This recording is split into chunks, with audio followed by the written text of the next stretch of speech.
All right, hello everyone. Welcome to our panel on preparing hospitality workers and workplaces for the future of automation. Let me share my screen really quickly. So my name is Hae-Jin Ro. I'm an assistant professor at Michigan State University, and I'm both a chair and a member of a research team on this topic. So let me just introduce our research team. We're basically a team from a number of different academic institutions with a variety of expertise, including those in technology and human interactions, labor relations, hotel and hospitality management, and labor economics. We have also partnered with Unite Here, not only for their expertise on the ground, but also to generate a unique opportunity to promote and diffuse our findings and practices from our study. So to briefly introduce our project, we start with this observation that algorithmic management systems are increasingly popular in hospitality settings like hotel housekeeping. Our preliminary research indicates that this leads to disruptions in housekeepers' workflow, eventually leading to decrease in worker autonomy, intensification of work, and making certain managerial mechanisms inaccessible to address these problems. So in this project, we are asking, how can housekeepers' input into design and deployment of algorithmic management systems address such outcomes? I should also note that this project has been funded by the NSF's Future Work and Human Technology Frontier Program, and it's a multi-year, multi-stage, multi-method project. And we have basically these three overarching goals. First, we want to assess the current state of technologies in hospitality work. Second, we will design and implement interventions that incorporate worker voice into technology. Third, we will be evaluating the impact of these interventions. So we'll basically have members of our research team present findings from our initial phase of research, which would allow us to understand the current state of technologies and how workers interact with technology on the job before we launch an intervention as our next phase of the project. So after the presentations, we'll leave about 15 minutes for any questions and comments. And also feel free to ask your questions on the chat box for any one of us to respond to later, right?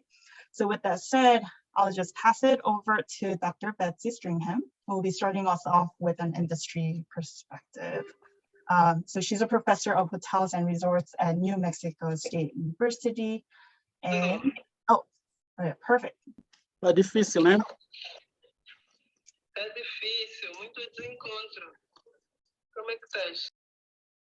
Okay. All right, as she said, my name is Betsy Stringham, and I teach hotel and resort management for New Mexico State University.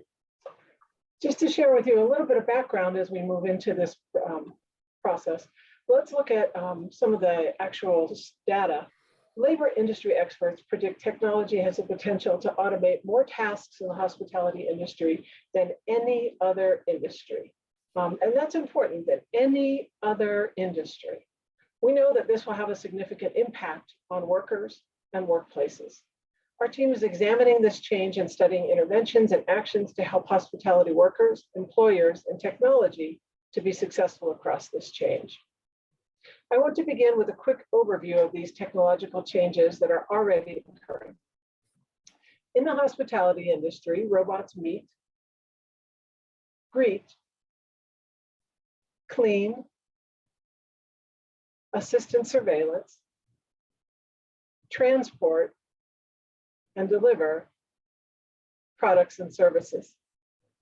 In restaurants, robots help to prepare and serve food and drinks. Meet Flippy, Chippy, Sally, and Sippy. Robots deliver food and can even clear your table. However, robots are only a small part of the technologies used in the hospitality industry.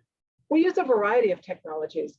We use AI, AR, VR, IoT, smart rooms, smart sensors, big data, little data, voice command, biometrics, facial recognition, chatbots, and many more. We use technology to forecast and keep track of demand, inventories, and employees. We use technology to communicate with guests, systems, and employees. As you can see, the rate of technology adoption in the hospitality industry is rapidly increasing. You may be surprised to know that I have only shared with you a fraction of the technologies that are part of the current industry. It would take me more than the entire presentation time to show you all of them, and yet technologies are even more increasing. This increase in technology is redefining jobs, roles, and work. These technologies are transforming the hospitality industry. The hospitality industry has traditionally been about people serving people. Or, as the motto of the Ritz-Carlton Hotel Company proclaims, ladies and gentlemen serving ladies and gentlemen. But technology is changing the very nature of the industry. Technology is transforming the customer experience, the definition of service, employee tasks, employee skill requirements, the number and types of jobs, worker to management relationships, worker to customer relationships, and the experience of the worker. Many of these changes will be significant, and it's important for us to be proactive and stay ahead of these transformations. The hospitality industry has several additional challenges that impact technology implementation. I want to spend a few moments discussing how fragmentation in the management, ownership, and organizational structure of the hospitality industry further complicate technology adoption, implementation, management, and decisions. Today, for the sake of time, I'm going to simply focus on hotels. Other parts of the hospitality industry have similar but slightly different organizational structures and components. Before we further explore this challenge, let me provide a few explanations. The term hotel chain, hotel company, or hotel brand can be confusing. We generally refer to a large organization of hotels with a similar name and a similar product as a hotel company or a hotel chain. Once upon a time, many of these chains were owned and managed by one person, and that was often the name of the organization, for example, Hilton or Marriott. This is not often the case today. In fact, most of the large hotel companies do not own any of their hotels today. Some own just a few, sometimes for tax or legal reasons, but most are franchise agreements and management contracts. One thing more about hotel companies. Hotel companies can have many brands and sub-brands. 3 years ago, I was on a research project where we were trying to quantify the number of brands and sub-brands. At that point, we were just under 1,000, but there's about a brand a week announced since then. So I don't even know what the count is today, but it is just too many. If we look at the major components of the organizational structure for hotels, there's 3 components. We have the management, the ownership, and the brand affiliation or the flag. They can be related or they can be separate. Most consumers think it's all one entity, usually whatever the brand affiliation or flag. So if the brand or the flag is Marriott or Hyatt or Hilton, consumers believe that's what the ownership and the management is. But that's not often true. In fact, this is more of what it really looks like. I know this slide is busy and messy, but I kept them all on one slide so that you can see the extent of fragmentation across the industry and how complex it is. As you can see, financial decisions, management processes are complex at best.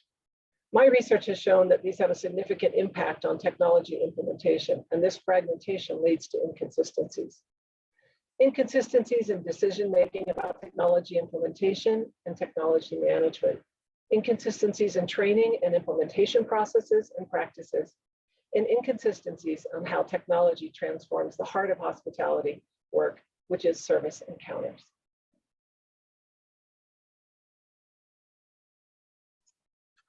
All right, thank you so much, Betsy. I am going to actually share the slides for the rest of the team. Let's see if that works. All right. Okay, so next we'll hear from Dr. Deborah Feigart and Dr. Ellen Matari, Professor Emeritus of Economics at Stockton University. Hello, everyone. So you can move to the next slide. So the focus, as has already been indicated, of our work is on the impact of automation on worker well-being. So what do we mean by worker well-being? Well, in this case, we're focusing on the quality of jobs rather than specifically, as earlier literature often focused on, the impact of automation on job displacement, whether there are jobs or not. That's clearly also an issue, as some of the technologies that Betsy highlighted indicate. But what we're really looking at is the way that technology transforms the experience of work for employees.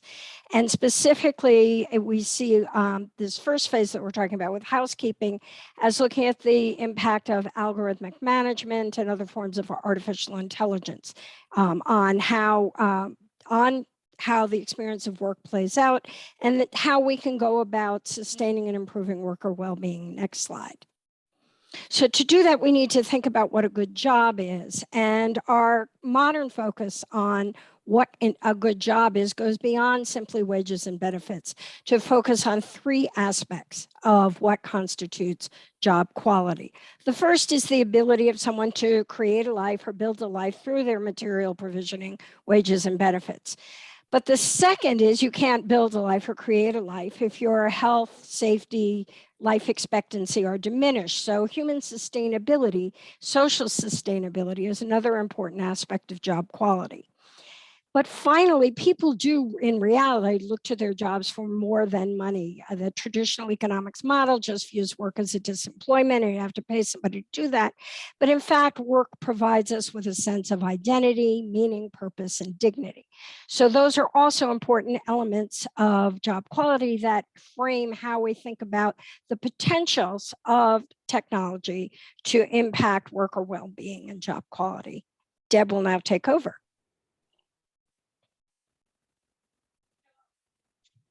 Deb, you probably want to unmute yourself. Hello, thank you, Hei-Jin. Our team's empirical work that you'll hear about shortly is informed by themes from the literature about AI and AM, especially in the hospitality industry. So regarding the first aspect of job quality that Ellen talked about, the literature has identified impediments to workers' material provisioning. It explores topics such as, will efficiency and productivity gains be shared with workers? What is the impact of technology on career ladders and skills development and promotions? Will technological skills be valued? Or will AM contribute to more precarious work and contract labor? How will quantification of performance drive employee evaluation and remuneration? And who has access to the data anyway? How is the data interpreted and used? Is customer feedback and other data reliable or biased? Is that bias baked into the technology, the app, the software? Do these metrics and data overvalue quantifiable outcomes, neglecting the contributions of emotional labor, which are really important in hospitality? Next slide. Regarding job aspect number 2, the literature has discussed such things as, what are the impact on physical demands? Where can automation actually reduce strength demands? How is the pace of work changed? Does AM contribute to work intensification through nudges to go, go, go, go, go, and penalties if you don't? How does AM increase monitoring and micromanagement at work? What is the health impact of stress induced by constant surveillance and lack of privacy? Next slide. Regarding job quality aspect number 3, the literature has asked questions about who controls the work experience when AM allocates tasks or assignments and actually triggers the discipline. How do reductions in autonomy and decision-making impact dignity and pride in our accomplishments at work?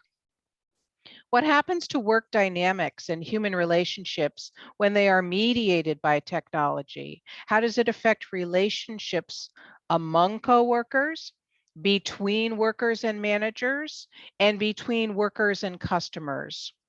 Do quantifiable metrics lose sight of the aspects that make work human, where we get pride from it? Thank you. I'll turn it back to Hei-Jin. All right, thank you so much, Deb and Ellen. Okay, all right, next we'll hear from Ben. Ben Begleiter, he's a researcher for Unite Here. All right, Ben, take it from here. All right, thank you. So for those of you who don't know, Unite Here is the largest hospitality workers union in North America. Pre-pandemic, we represented about 300,000 workers in hotels, casinos, and industrial food service. So Betsy did a great job summarizing technology in the hospitality industry, and Ellen and Deb presented us with the theory of our project.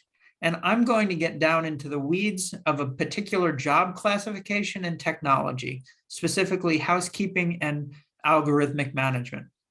I want to try to give you a sense of the old way of doing things from the housekeeper's perspective and the new technologically assisted way of doing things.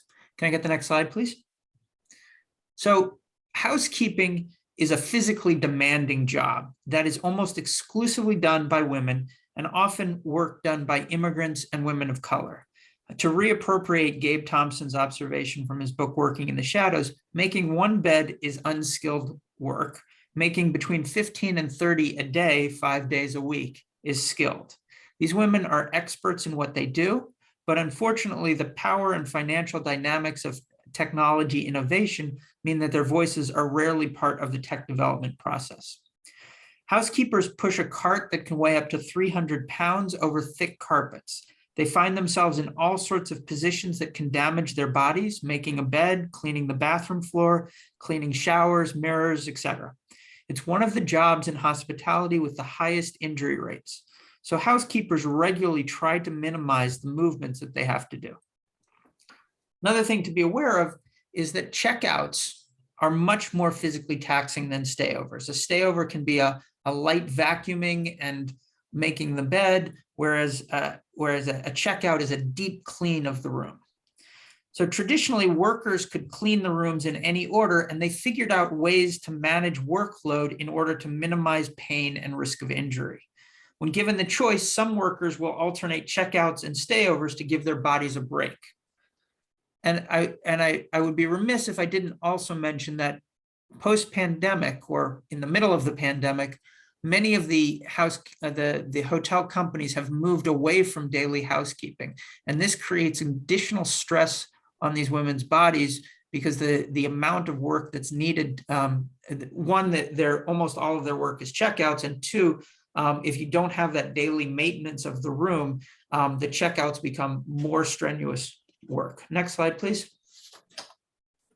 So enter onto the scene technology that replaces the traditional clipboard with a tablet or a phone app. While our members like some aspects of these apps, the major complaint we hear is that it makes the work harder by taking autonomy away from the housekeeper. There are 4 sets of interests in the technology that manages housekeepers: employers, customers, the developers, and the housekeepers. And unfortunately, aligning those interests is difficult. And the housekeepers are often the ones whose interests are least represented, especially in a non-union house where worker voice is weaker. Part of our project is to determine if there are better ways to align those interests. I also want to note that there's a gap between the technology skills assumed by the developers and the reality for both management and workers that impacts the use of this and all technologies.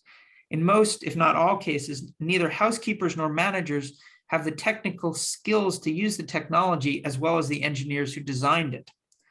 The most common configurations of these types of software deprive housekeepers of autonomy by telling them which room to do next based on an algorithm, denying workers access to the whole board, and enabling management to modify the board over the course of the day. On the other hand, it allows for faster, easier communication between the housekeepers and other parts of operations if a lamp is broken or something, which our members generally appreciate. Next slide, please. So what is the physical impact on workers? We asked our members to track how the program assigned them to rooms at a few hotels and then created visualizations of the data. In this first visualization, the housekeeper changed floors 3 times and wings of the building another 3 times to clean a total of 11 rooms. Additionally, 5 of the 6 first rooms are these high intensity checkout rooms. I can assure you there is no housekeeper in the world who would on their own come up with this pattern to clean rooms. Next slide, please. So in this second visualization, the housekeeper stayed on the same, the program kept the housekeeper on the same floor, and the program even assigned the rooms sequentially. But it assigned 9 separate checkouts. Even though the housekeeper didn't have to travel up and down floors, this must have been an especially grueling day for this housekeeper. Next slide, please. So technology has the potential to make work better, easier, and more efficient, but our housekeepers complain that these programs don't do that. Is it the software itself? Is it the way in which it's used? The answer is probably some of both. However, by automating the process, workers' voices are suppressed and the power differential between management and workers is increased as management sometimes hides behind the software. Our interest is to figure out how to modify either the software or the practices to make a hard job easier. Thank you. Thank you, Ben. And next, we'll hear from Christine Viverden, an assistant professor in the School of Employment Relations at University of Illinois, Urbana-Champaign. Thanks so much, Heijin, and the others. So I'm going to be presenting some work that our team here at UIUC and MSU has been building upon in a preliminary analysis. So we could go to the next slide. That Heijin mentioned early on. And the aim of the analysis here is really to unpack the experience of housekeepers using algorithmic management systems, building on some of the dimensions that Ben just mentioned.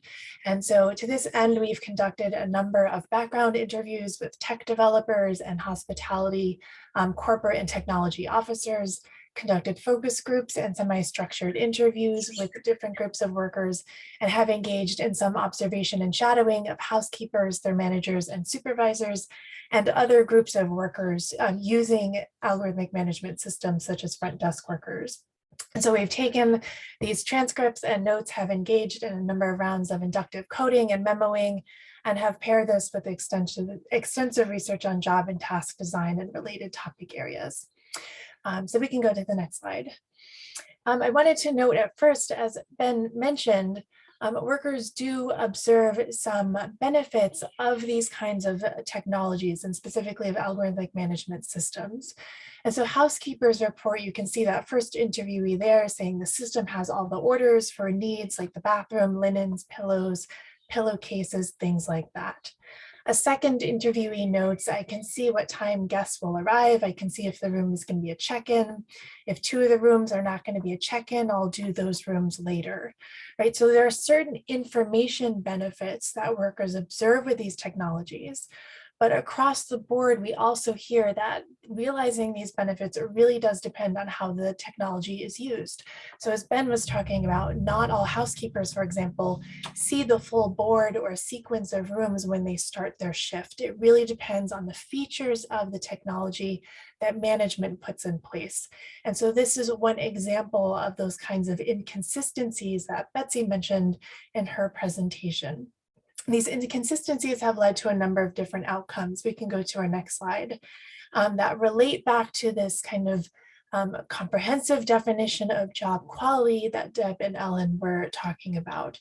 And so here we're just going to touch upon 3 themes that we've heard about in this preliminary work.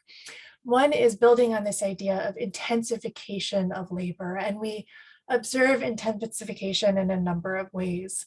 One comes from the lack of training that has been mentioned. This is in the digital platform itself, and also how these digital platforms, algorithmic management systems, are integrated into existing practices and HR policies. We see intensification of work through limitations on time. So increased job strain, having to work harder and faster if you are receiving new tasks over the application during your shift or being sent to a different room. And transformed communication. And so workers talk about, In some ways, communication is easier. If a housekeeper needs a maintenance to come up to fix a toilet, there's a request that can be issued through these applications. It removes that kind of opportunity for interpersonal communication. In other instances, if the application is not sufficient to kind of fully communicate an issue at hand, it generates extra work for housekeepers, leading on to that time crunch or stress. And finally, workers talk about the intensification of physical labor. And this builds on what Ben was talking about, being sent to different rooms on different floors, pushing heavy carts, which can weigh hundreds of pounds. This particular interviewee here is talking about this idea of not having control over your room sequence and thus not being able to space out your checkouts with stayovers, for example, to allow your body to physically recuperate from the physical tasks of housekeeping work by engaging in the less labor-intensive stayover strategically throughout your shift. So she says it doesn't give you space to rest your body. You just keep pulling along with the mess. So we can go to our next slide here. So we also heard about, related to this idea, where different experiences around the loss of control. And we see this in a few ways. One is control over work, and we see this interviewee here is talking about having control over your schedule in your day, right? Because your schedule is changing your work on the fly, or it's sending you all over the property, as we heard about in the example from Ben. Housekeepers also talked about just having control at a kind of more micro level, the tasks that you perform in those rooms. So if you have a fixed set of rooms in a hallway or a wing that you are cleaning, and you know that a number of those are going to be stayovers, you may engage in one set of tasks one day, a second set of tasks another day, and the variation introduced through platforms when they are not managed well means that the cognitive load of having to kind of manage those kind of different workloads, work sequencing increases, and you generally lose kind of control over or discretion over the work itself. Across the board, we heard about, again, concerns about monitoring and surveillance that Deb mentioned, right? This interviewee says the company keeps checking where we are at all times. We know what to do. We don't want to be watched. They want to control the employee all the time. At the same time, we also did hear lots of stories about workers exercising agency over control over work and developing ways to outsmart the platform, whether through use of the technology itself or developing workarounds, for example, by keeping track of tasks on paper alongside the application. Again, contributing to the amount of work or the intensity of work, but also attempts to kind of strategically outsmart the system and develop workarounds. The final thing we'll mention here are the service interactions. So we can go to the next slide. So we frequently hear about, we often think of housekeepers as being back of the house workers who don't have much customer facing interactions, but housekeepers actually navigate this front and back of the house space in that they interact with guests in kind of going into different rooms and public spaces like hallways. And the nature of those interactions sometimes changes with algorithmic management. So guests may check out of a room on their phone in the system. It goes, the room is a checkout, it's vacated. A housekeeper approaches in order to start that labor-intensive work of taking care of the checkout and finds a guest still present in the room who is frustrated and annoyed about the interruption. And so the nature of that interaction goes to apologizing for the inconvenience. And this really speaks to when we were talking about meaning and dignity and kind of pride at work, deriving meaning. Two of the key sources of pride at work were interactions with customers, as you can see from this housekeeper here, and having your rooms the way you want them to be, taking pride in a job well done. And so we see these potential ways in which these two sources of pride and meaning are compromised when technology is not managed well. So with that, I will turn it over to Jody. Hi, everybody. I'm Jody for Lizzie, and I'm here to speak on behalf of the Carnegie Mellon team about opportunities for co-design of these future technologies. Next slide. So over the past 2.5 years, we've conducted some worker-centered design investigations, workshops with housekeepers, and bartenders and cocktail waitresses, and observations of housekeepers and managers. We looked at how people focused on their work, what's changed with automation, what they prioritize and value, but also what metaphors remain from the old days. We looked at, as we said, the algorithmic managers for housekeepers, and then the co-robots that make free drinks in casinos. And in both cases, we saw aspects of work that could never be completely automated. For example, housekeeping managers still rely on judgments a lot and make a lot of notes by hand as they assign the rooms. We saw workers' values in their face-to-face high-touch service for which they are tipped, and their expertise. And in many cases, these people had 25, 30, even 40 years of experience in their current role.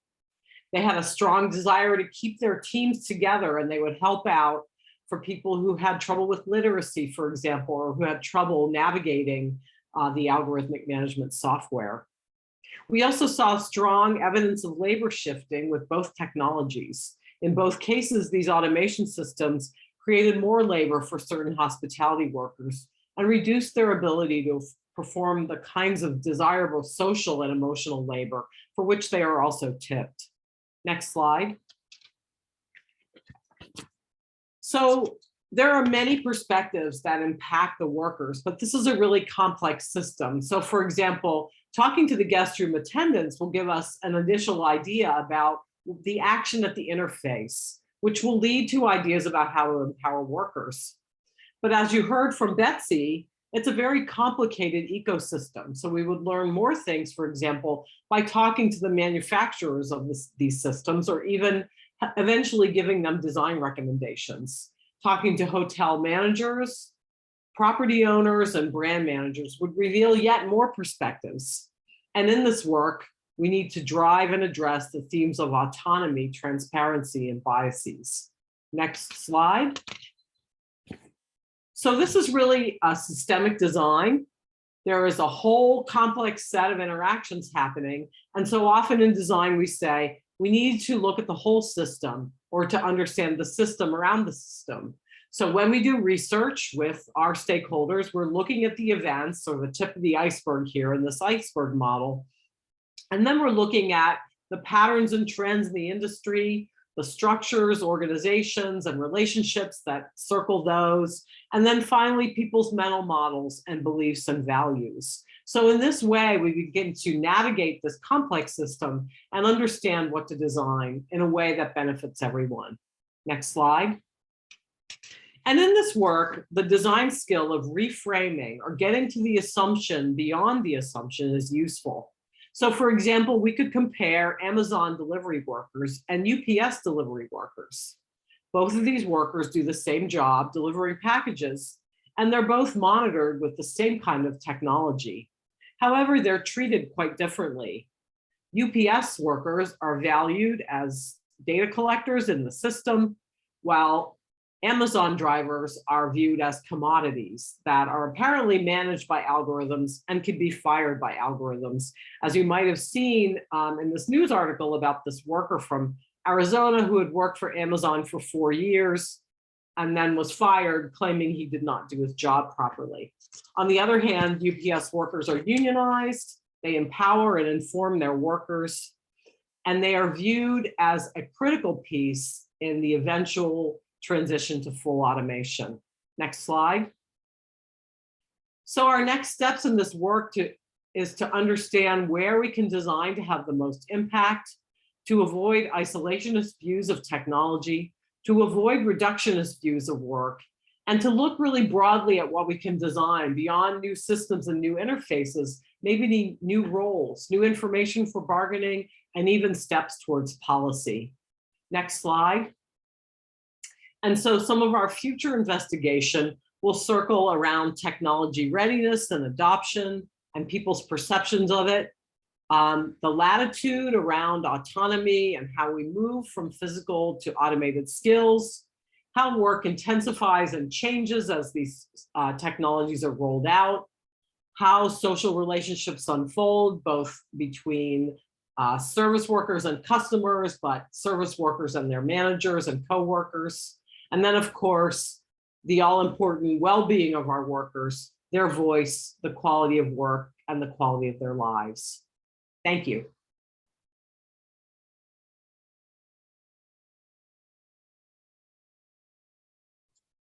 All right, so thank you, everybody. Everyone did a really great job in keeping their time so short. So we have a good 20 minutes for any sort of questions, discussions, any comments or feedback. We will welcome any sort of comments on this project since we're in the initial phase of the project. So Adam. Thanks, Adrian. This is such awesome work. I love what you guys have done. So I was on a couple like super early calls when this was just getting off the ground, and so like I kind of knew it was happening, but I love where you guys have taken this, and I really enjoyed it and learned a lot from it. So I have two really simple questions. One is kind of methods related, and the other one is sort of big and broad. The first one is, what problem do hoteliers claim to be solving by algorithmically managing the cleaning process? That's my first question. Since I don't know, watching those people work over the years just as a guest, I don't really know how it could be that much more efficient. I don't know how they could be made to work harder. And then my second question is just how cooperative have developers been? Have you been able to actually talk to developers? Because that's something I've had a lot of trouble with, and I think that they have answers to a lot of the really important questions. All right, does anybody want to take? I'll take the first one, and that was, what problem do hoteliers claim to be solving? And that's communication, particularly prioritizing a check-in. So I arrived at the hotel a little bit earlier than you thought, and my room is not ready. And how do we get that room ready? Or how do we get most of our checkouts, which become then check-ins, ready if they turn today? So the primary reason is guest satisfaction of that room being available, or so that is what we're told. So that's the selling point. And there's truth between all the different pieces, somewhere between the employees, the hoteliers, and the developer is the truth, but they each believe they all hold ultimate truth, which isn't always the case. But that's the primary one. The other one, to be honest with you, is a form of supervision, not in a negative sense, but as I have observed a hotel here that uses the system very well. If a housekeeper is in the weeds somewhere because a room was too difficult, or they weren't trained correctly, or they don't have the proper equipment, there's a remote managing piece of that. I'm in the room too long. I'm going back and forth between 2 or 3 rooms that I shouldn't have to do. And so the housekeeper, who may not speak up for many, many reasons, has not done so, and the supervisor is alerted to the fact that it is taking them longer or other difficulties. Increased communication with missing items in the rooms, maintenance requests, those types of things. So I don't have to fill out a piece of paper that then goes to somebody in an engineering office in the old days, who then found a maintenance worker who was then sent to the room. I enter the request, the system determines which maintenance worker should solve this. It pings the phone of that maintenance worker, hoping they're not somewhere that's really noisy. And if indeed they are somewhere that's noisy and missed that, a supervisor would know a few moments later that they had not picked up that call. So increasing or decreasing the time on out of order or delayed release of a room because of an item missing or in disrepair. How cooperative? I think anybody on the team can talk to that. They're very, very cooperative with us, but we're only at the talking stage right now. So everybody can talk a good talk and say, oh, we're willing to change. We're not sure how much they're going to be willing to change. So far, again, they have been very eager to be a part of what we're doing and to assist and to talk about what changes need to be made. I will say, from working with a hotel company that on the side, that they don't claim the same cooperation. They claim that they've got this giant contract that's a done deal. And so if they don't like it, too bad, because it's a long-term contract and a big mess to change. So again, the truth is somewhere between. Yeah. I'm hoping they will be as eager as we move forward, but I'm sure we will get some resistance. Oh, go ahead, Ben. Oh, I was just going to sort of supplement what Betsy said. The questions about that's the claim on what they say the technology is supposed to do. Whether or not it actually creates real efficiencies may be another story. And I think one of the things we were able to see was the developers sort of showed the management viewpoint, and it's a complicated screen. And if it's done properly, it probably could create some efficiencies, but it would take a lot of training for a manager to be able to use that really efficiently. And I'm not sure that that's out there. So there's the technology, and then there's the technology in practice. And often a big step forward can be showing these developers, look, this is how you intuit that the system's being used, but this is what people are actually doing. And in the case of the algorithmic managers, we have had the opportunity to meet a couple times with one of these companies. So, we hope that we can continue to do this.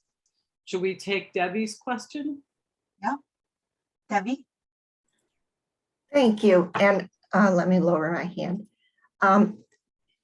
This is really fascinating, and I am salivating in jealousy of the kind of information, and I'm speaking particularly to Ben, the kind of information that you're able to get by being part of this project. I do have a couple questions, but I want to start. My very first job as a teenager was cleaning rooms in a small independently owned motel. And I partnered with an older woman. And when I started, of course, I was young and I wanted to get done quickly. And she taught me how to slow down, how to manage our time. We got paid there by the hour, not by the room. And she taught me a lot of tricks. And I think that what I'm hearing as I listen to this, and my own background is watching workers in call centers in the Bell telephone system for 28 years.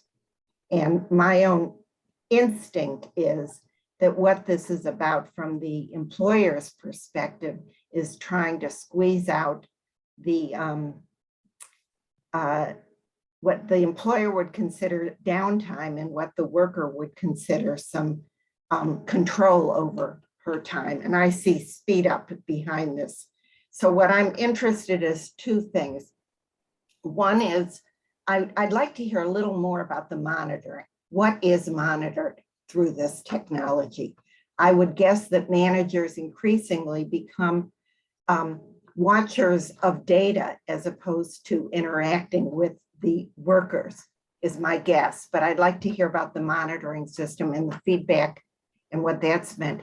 And Ben, I'd be really interested from you all of the bargaining that you see that's needed. Just another anecdote in the call centers with the increased ability to use the digitized computers that take the calls to also speed up the work. One of the biggest demands of the call center workers was to get back a half hour a day off the phones. And that was a huge, it sounds so little, but it was a huge, huge achievement. And so I'm interested, Ben, in what kind of bargaining you do around this. Sure. So a couple of things quickly. One is that our locals are autonomous entities. And so the bargaining is quite varied across the country. About 4 years ago, we took on what we call the Technology and Automation Project to gain bargaining rights for the workers in the implementation of new technologies. And so we've done some negotiations around this. And the other piece, which I think Betsy will attest to, is that hotels, they're not standardized in sort of any way, shape, or form, right? From the space of the hotel room to the practices. In some places, our members had stations where they clean, you clean floor 4, right? Anything on floor 4 was yours, right? And so they know those rooms inside and out, and they know, they create some efficiencies, right? They know in room 472, the electrical outlet next to the bed is wonky, so it's better to use the one next to the refrigerator, right? And so we've done some bargaining about that. We've done some bargaining to try to maintain stations, to try to minimize the amount of travel time that's involved. One of the things that I wonder about is in larger hotels, can you algorithmically manage the system so that the room before lunch, right, when you should take a lunch break, is actually the room that's closest to the elevator to get you to the lunchroom, and similarly on the way back, right? Can you do that so that you can maximize the downtime, right? Employers have not wanted to discuss that. So there's been some bargaining. Part of, I think, our interest in being involved in this is really to understand this technology at a very deep level, so that we can think about ways in which we can bargain. With the example that Christine gave about checkouts, right? The system, the system thinks about checkouts in the old way, when you left a key at you turned in your key at the desk, you got the bill, and you walked out. Right now, I get up in the morning, I press a button on my phone, and I'm checked out, and I don't leave until it's time to catch my flight. Right. And so the system thinks you're checked out, and so it sends the housekeeper over and over and over again to that room, because it's checked out, right? And so those sorts of things are, very minor types of things, but could make a huge difference in the daily life of a housekeeper. And I think we're learning a lot of those things. And as we move into bargaining post this project, we'll have a whole bunch of ideas about things that we want to do. To quickly answer though, what is monitored? A housekeeper indicates when they enter a room and when it is cleaned, or if they had to leave the room, suspend, operations for whatever reason at a period of time. That data is transmitted back to managers and supervisors. You could have linen data reporting, but we don't really use that. We just use it for where it went when it's lost. But you could actually have that reporting in as well, RFID in your linens. But mostly in algorithmic management, it's the time in the room. And Ben, as a side note, I won't tell you how old I was at the time, but 35 years ago when I was working for Marriott, you could check yourself out on the TV, but we quit that because then all the guests kept checking themselves out and they'd stay. So that behavior hasn't changed any in 30, 35 years. So we see that same challenge, yeah. On the monitoring piece, just to add to what Betsy mentioned, so there's, in the application you mark when you enter and leave. There's also ways in which particular requests can be sent. So if there's a special request, sometimes we saw one example where a hotel had, a particular request for something in a room had to be answered within a given time, say 15 minutes, right? And so there's a notification sent to a manager as to whether or not those types of requests are met within that time. We heard an account of a manager who was offsite actually being able to track whether those response times were being met, and who actually contacted workers via the app, via remote login, kind of contributing to that type of monitoring. And the way that in which we've seen some properties, and again, this varies a lot, but use some of that information is to one, highlight if there are kind of room timing issues with certain housekeepers who are, not able to meet kind of the sequencing or workload, but also to use it to identify problem rooms. So what Ben was kind of alluding to earlier, if there's a certain room that has, for example, there's always problems with the air conditioning, it's always going to add more time onto that room. And so some of that kind of tracking through that application is also used to help account for that kind of variation in workload. And that may get to, I know Peter had a question in the chat about variation in workload, but I'll let another team member jump in on if there's other monitoring points and Peter's question here as well. I'll jump in and answer Peter's. Whether there's a system there or not, they are handled very differently. So in other words, even in a manual system, hotel to hotel, those requests are handled very differently. But the theory in the technology is that would be communicated back and forth, that a worker could indicate that it's an extra messy room and that they will need an additional time through the app. But again, how that's managed, what a manager does with that information, do they get extra time? Do they get extra help? Do they get extra points? That's a management decision. And one of the pieces that I want to look at a little more closely is sometimes we're letting the technology make these decisions or these communications. That in the old days, we walked the floor and had a conversation. We said, hey, can you pick up room 302? And we walked to the housekeeper and the housekeeper said, no, not really, because room 307 was really trashed or is really trashed and I need some extra time on it. And we're wondering, are those conversations happening as often now that the communication is coming through the app? Some of the hotels indicate that they do. They require their managers to be absolutely out on the floor and talking to their employees and a part of it. But some of the employees are reporting that that's not happening, and they're not the same hotels. So we're not able to yet connect the dots. That's some of the things we're going to be looking at as we go in is do they work with these? In theory, you can communicate it in the technology, and the technology will handle that if everybody at every station and every place has been trained and is using the technology as the engineers desired. And that's a big myth. So one of our goals is to sort out that myth. Where are the breakpoints? Where is that communication not happening? Where is the technology not being used correctly? Is that training? Is it the actual software? Is it procedures? Well, why is there a breakdown? Why is it not doing everything the designers had hoped? And just to add on to that, actually, going back to Peter's question, we actually saw some instances where, a manager had to deal with staffing issues. And on the day of, we're talking about one hotel, and this might actually vary, like Betsy was saying. But at this one location, they're trying to figure out how to bring in more housekeepers for that particular day, because they just had more rooms to be cleaned. And we actually observed that managerial discretion was an important piece of the puzzle.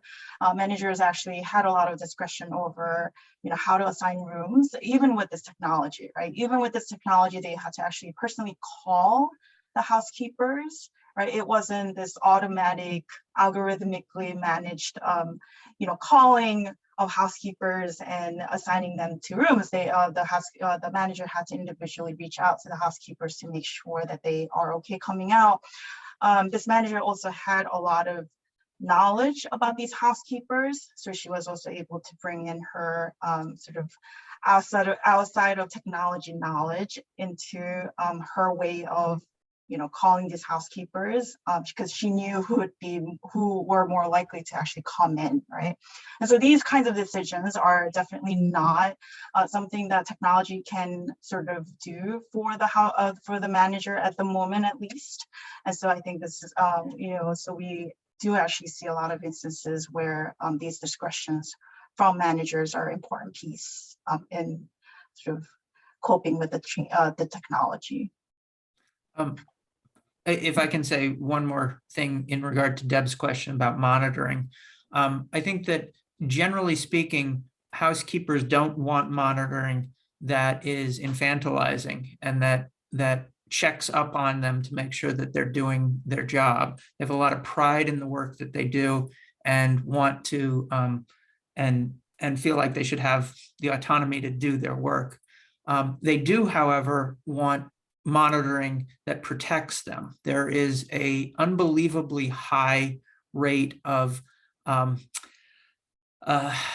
guests who come to the door without any clothes on or sexually harass housekeepers, and so the balance there of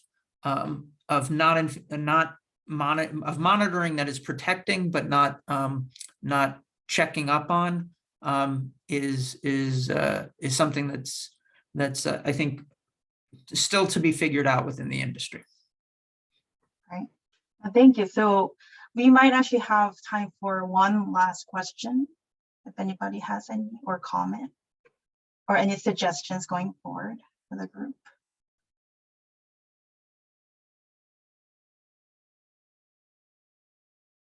All right. If we have time, I'm interested, I never heard of this NSF project on human technology.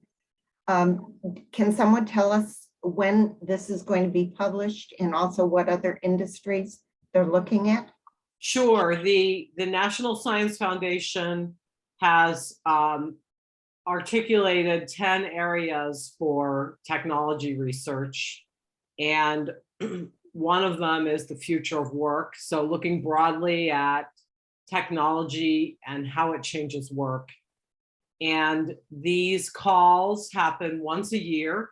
And typically a team will get a planning grant, and then they can sort of lay the groundwork, build their team, and go for a larger grant. So actually, Ben and I, so Carnegie Mellon Unite Here, started, we had a planning grant, and we were told by our program manager to build our team. So we had a series of Zoom workshops with various researchers, and we evolved our final team, which was actually really fun. We have a great team, and we couldn't do the work without any one of us missing, I think. So you can take a look at NSF. There are webinars to talk about how to apply for these grants. These grants are unique in that they are not just about technology. They are about looking at work, measuring the quality of work, and looking at how technology impacts work. So it's a very sweet spot. You can also look on NSF's site, and they'll show you what's been funded. There's a small public publication there, so the general public can read about what's being done. All right. And to Catherine's question, I think I can speak to that. As I said earlier, this is a multi-year project. It is actually a 4-year project. And we hope as we proceed, right, we will be looking at different types of questions and different types of issues with different sites. So we're also negotiating our access with different hotel sites right now. And as we mentioned earlier, we are also working with the technology vendor. And so as we proceed, we're hoping to, start to publish papers out of this project. And so, you'll basically continue to hear from us in conferences and through papers. Yeah, and I guess that's probably the way to follow this project. Thanks for your interest. Thanks, everybody. Thank you, everybody. I think we're just out of time. Thank you so much. And yep, thanks. Also, thank you for the speakers. Thank you, everybody. Bye-bye. Thanks. Bye, everybody.